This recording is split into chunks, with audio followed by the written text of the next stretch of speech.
We'll start with Mr. Banner. Last year, the governor of Michigan appointed a task force of law enforcement stakeholders to study Michigan's 81 county jails. It issued a report late last year concluding that Michigan is incarcerating many times the number of offenders it should.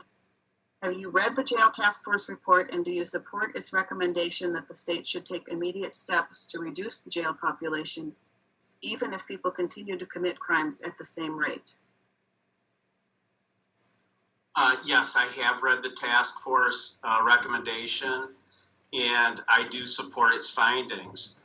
I think that in district court, there are ways that we can reduce the number of folks who find themselves in jail. One of the ways that can happen is to eliminate mandatory minimum sentences.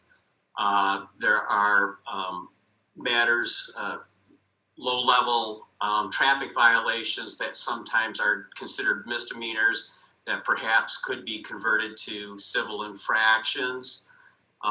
There are a lot of times we have people in jail the result of issues related to driving. I don't think it's necessary to repeatedly put somebody in jail or continue jail sentences if they have driven on a restricted license in violation of the law. With regards to driving violations, if somebody is an unsafe driver or they have driven an automobile under the influence of alcohol or drugs, then certainly those are appropriate matters to, for sentencing. There are also alternatives to jail. I think we'll talk about that in some of the later questions, but there are certainly diversion programs for people with substance abuse issues and mental health issues. Thank you very much.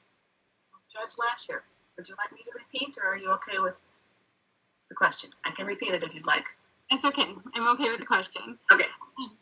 So I have read the report as well, and the majority of it I agree with. I agree with the idea behind the report. I have things like maybe reclassifying some of the misdemeanors as civil infractions.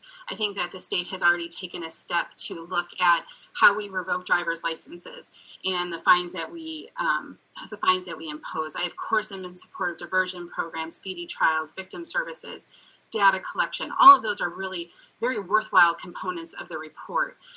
Some of the things that I'd like to know a little bit more about that wasn't in this very exhaustive, very long report would be things like a mandatory arraignment within 24 hours of arrest.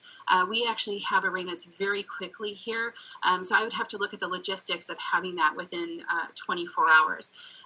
In district court, there are no mandatory minimum sentences, but I think we can always look at the jail sentences that we are handing out. And so I thought it was very interesting, the graph that they have in there regarding some possible new ways of looking at jail and perhaps making them more standardized so that everybody knows a little bit more of what to expect when they come into court. And so I think that's a very interesting concept as well. Another issue that I think is